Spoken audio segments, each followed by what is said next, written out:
Hello everyone, स्वागत है आपके अपने यूट्यूब चैनल वाइसर पर। तो हम लोग आज देखने के लिए जा रहे हैं क्लास 9th का साइंस है। पहला चैप्टर है हमारे आसपास का पदार्थ। तो इसमें लगभग हम चैप्टर जो है पूरा कंप्लीट कर चुके हैं और शायद ये हमारा लास्ट लेक्चर है इस चैप्टर का। और इस चैप्टर में हमको देखना क्या है, गुप्त ऊष्मा क्या होता है ये देखना है। गुप्त ऊष्मा पदार्थ के तापमान में क्यों वृद्धि नहीं करता है ये देखना है। गुप्त ऊष्मा के प्रकार को देखना है और कुछ प्रश्न है, जैसे जब बर्फ को गर्म किया जाता है तो पूरा बर्फ पिघलने तक जो जल है उसका तापमान नहीं बदलता है, ऐसा क्यों होता है। साथ ही साथ जल का ताप 100 डिग्री सेल्सियस पर जाकर कुछ देर के लिए स्थिर क्यों हो जाता है, ये हमको हमारा जो क्वेश्चन है, इन सारे प्रश्नों का जवाब आज के इस लेक्चर में हमको मिलने वाला है।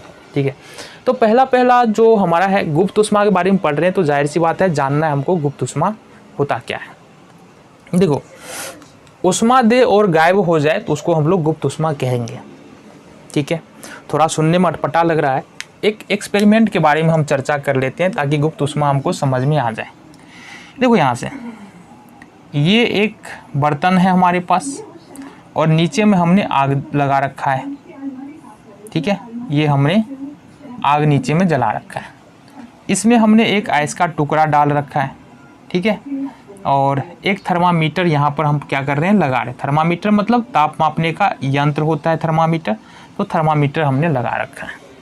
ठीक है, अब जैसे ही हम क्या करते हैं, ये नियम तो ये है कि अगर नीचे में हम आग जला रहे हैं ना, तो क्या होना चाहिए, थर्मामीटर का ताप जो है वो बढ़ेगा। थर्मामीटर का ताप क्या होगा, बढ़ेगा। लेकिन होता ये है, चूंकि यहाँ पर बर्फ दिया हुआ है, तो जैसे ही हम आग जलाते हैं थर्मामीटर का ताप 0 डिग्री सेल्सियस पे आकर के रुक जाता है। कितने डिग्री सेल्सियस पे, 0 डिग्री सेल्सियस पे। और ये तब तक रुका रहता है जब तक कि सारा बर्फ पानी नहीं बन जाए। जब तक थोड़ा सा भी बर्फ का टुकड़ा बचा रहेगा, ये ताप हमारा ऊपर नहीं जाएगा। तब सवाल उठता है कि बहुत देर तक तापमान तो हम दे रहे थे, वो ताप तो यहाँ पर जा रहा है, लेकिन ताप बढ़ क्यों नहीं रहा है, ताप बढ़ क्यों नहीं रहा है। अब ये इसी ताप को, जो ताप हमने इस बर्फ को जल में बदलने के लिए दिया, इसी ताप को हम लोग क्या बोलते हैं, गुप्त ऊष्मा बोलते हैं। ये ऊष्मा जो हम दे रहे हैं ना, और जो बर्फ को बर्फ से जल बनाने में प्रयोग किया जा रहा है, उसको हम लोग गुप्त ऊष्मा कहते हैं। ठीक है, क्योंकि ये दिखाई नहीं दे रहा है ना, इसलिए इसको हम लोग गुप्त ऊष्मा कहते हैं। पहली बात तो समझ में आ गया। कुछ बातें अभी क्लियर हुई है, ये सारी बात तो क्लियर नहीं हुई। तो प्रश्न उठता है, गुप्त ऊष्मा बोलेंगे कैसे, किसको बोलेंगे गुप्त ऊष्मा। तो वैसी ऊष्मा जो पदार्थ की अवस्था परिवर्तन के लिए दी जाती है, या वैसी ऊष्मा जो पदार्थ के ऊष्मा परिवर्तन के लिए जरूरी होता है, उसको हम लोग क्या बोलते हैं, गुप्त ऊष्मा। अब समझो, इस बर्फ को ठोस से द्रव यानी कि बर्फ से पानी में बदलने के लिए जितनी ऊष्मा जरूरत होगी, उसको हम लोग क्या बोलेंगे, गुप्त ऊष्मा बोलेंगे। ठीक है, तो सिंपल सा डिफिनीशन है कि वैसी ऊष्मा जो किसी भी पदार्थ की अवस्था परिवर्तन के लिए ज़रूरी होता है या अवस्था परिवर्तन के समय दी जाती है, उसको हम लोग क्या बोलेंगे, गुप्त ऊष्मा बोलेंगे। अब प्रश्न हमारा वही है, गुप्त ऊष्मा पदार्थ के तापमान में वृद्धि क्यों नहीं करता है। कहने का मतलब, ये हमने थर्मामीटर लगाया, ये बर्फ का टुकड़ा है, ये नीचे हमने आग जलाया, लेकिन अब ये ऊष्मा गर्म कर रहे हैं ना चूंकि बर्फ को, तो ताप बढ़ना चाहिए, ताप बढ़ क्यों नहीं रहा है। ठीक है, गुप्त ऊष्मा पदार्थ के तापमान को क्यों नहीं बढ़ाता है, ये जो जल बन रहा है ना, उसके ताप को तो बढ़ना चाहिए। सिंपल सा रीजन है, जो भी ऊष्मा हम यहाँ पर दे रहे हैं, वो सारा का सारा ऊष्मा जो बर्फ के कण है, बर्फ का कण होगा। अगर मान लो ये आइस का टुकड़ा है, तो आइस का टुकड़े के अंदर में छोटा छोटा कण होगा इस तरह से, यानी जो क्लोजली पैक होगा।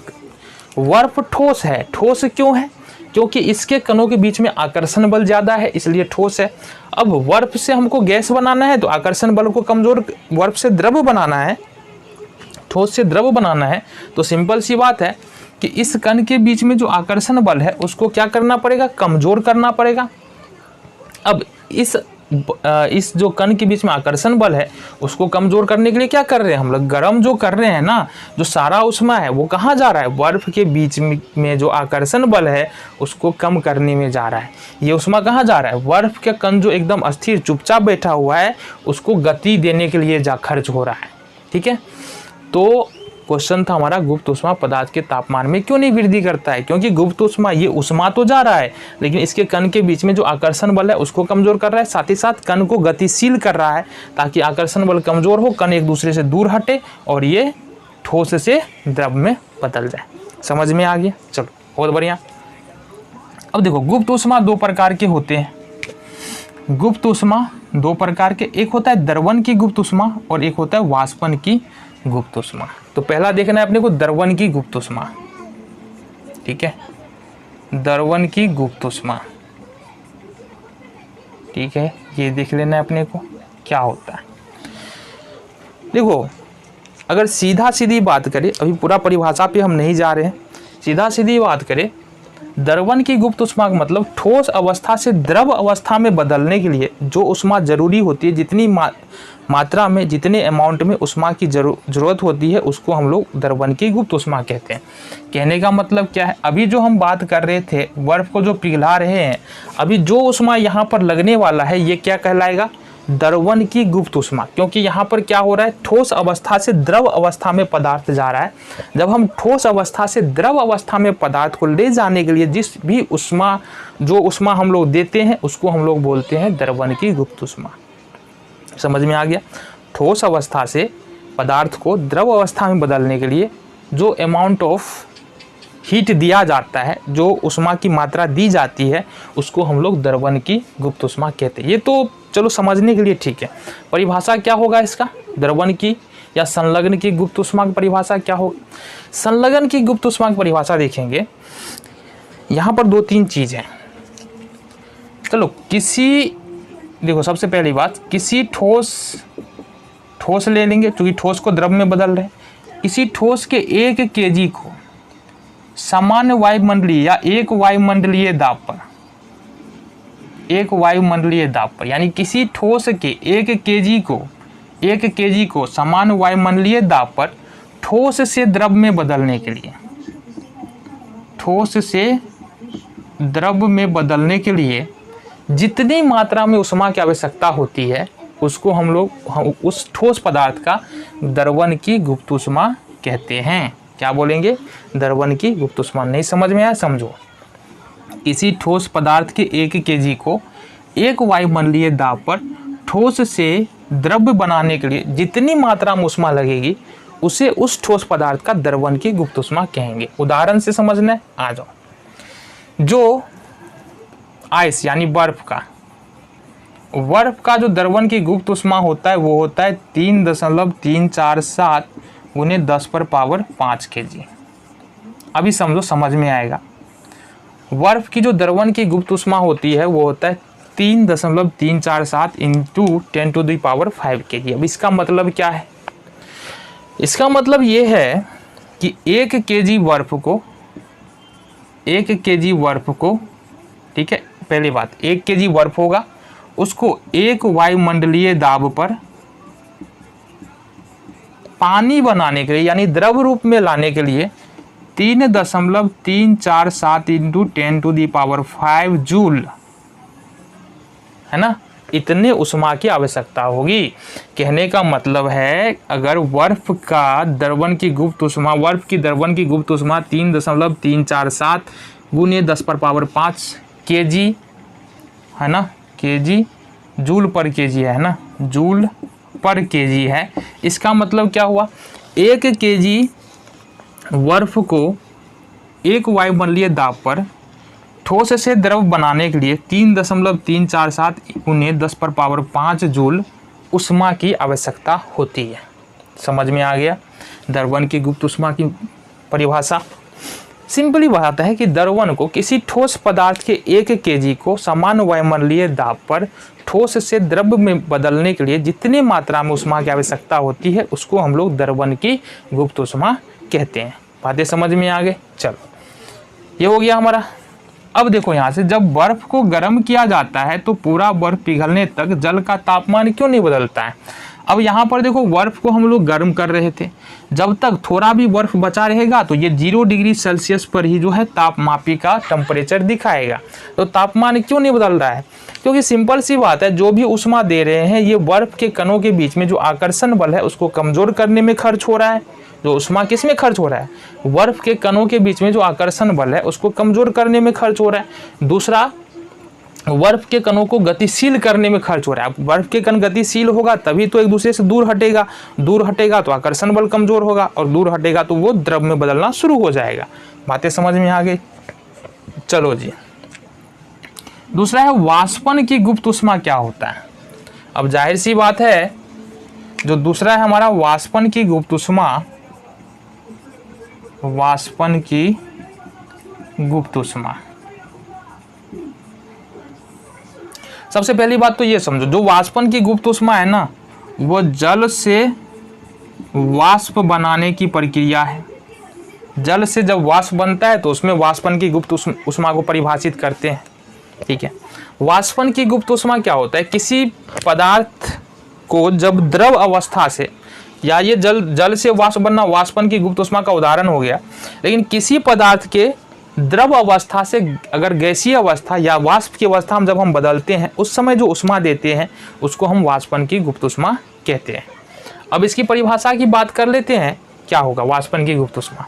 तो सिंपल सी बात है, जैसे यहाँ पर हमने बनाया, देखो किसी द्रव के 1 kg को, किसी द्रव के 1 kg लेंगे सामान्य वायुमंडलीय दाब पर, सामान्य वायुमंडलीय दाब पर, देखो किसी द्रव का 1 kg लेंगे समान वायुमंडलीय दाब पर, द्रव से वाष्प या गैस, द्रव से गैस बनाने के लिए जितनी मात्रा में उष्मा की आवश्यकता होगी उसे उस द्रव का क्या बोलेंगे, वाष्पन की गुप्त उष्मा।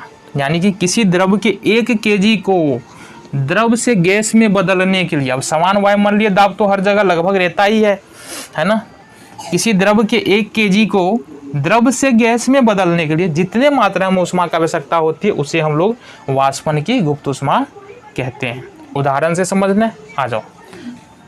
जल के लिए वाष्पन की गुप्त उष्मा कितना है, जल के लिए वाष्पन की गुप्त उष्मा 22.59 इंटू 10⁵ जूल प्रति kg है।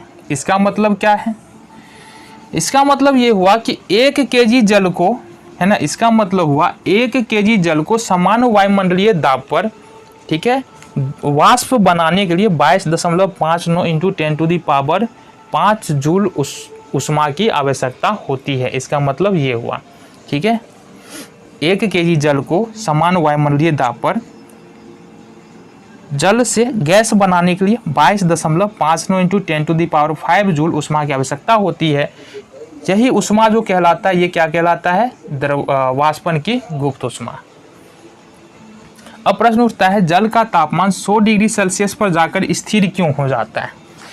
तो जाहिर सी बात है, जल का तापमान 100 डिग्री सेल्सियस पे जाके स्थिर नहीं होता है, ताप तो बढ़ ही रहा होता है, लेकिन उस ताप का प्रयोग जल को वाष्प बनाने में प्रयोग किया जा रहा है।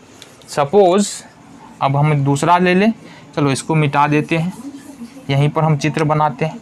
मान लो ये हमारा एक बर्तन है, बर्तन में हमने जल भरा है, जल भराने के बाद इसके नीचे हमने क्या किया है, आग जलाया हुआ है, ठीक है, आग जलाया हुआ है। अब होगा क्या, इसमें एक तापमापी लगा देना है, थर्मामीटर लगाना है, एक थर्मामीटर लगा देना है ताकि इसके ताप को हम लोग माप सकें, ठीक है। अब जैसे ही गर्म कर चालू करेंगे तो पहले टेम्परेचर बढ़ेगा, पानी का ताप पहले बढ़ेगा और फिर ये 100 डिग्री सेल्सियस पर जाकर के रुक जाएगा।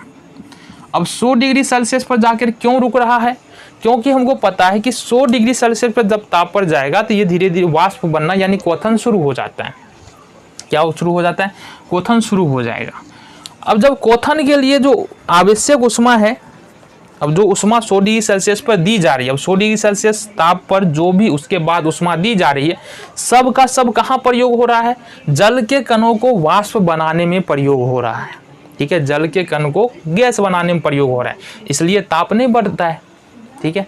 एक बार सारा जल उड़ जाए फिर इस बर्तन का ताप जरूर बढ़ने लगेगा, ठीक है। ये बातें समझ में आ गई। हाँ, अब क्वेश्चन है हमारे पास, उबलते जल की तुलना में वाष्प अधिक जलन क्यों पैदा करती है? ये भी प्रश्न है। यहाँ पर ऊष्मा दे रहे हैं पानी में, पानी उबल रहा है और साथ ही साथ इसका भाप भी निकल रहा है। तो पानी और भाप 100 डिग्री सेल्सियस, दोनों 100 डिग्री सेल्सियस पर ही है, लेकिन भाप ज़्यादा गर्म होगा और अगर भाप से जलेंगे तो ज़्यादा दर्द होगा, जबकि जल से कम। कारण क्या है?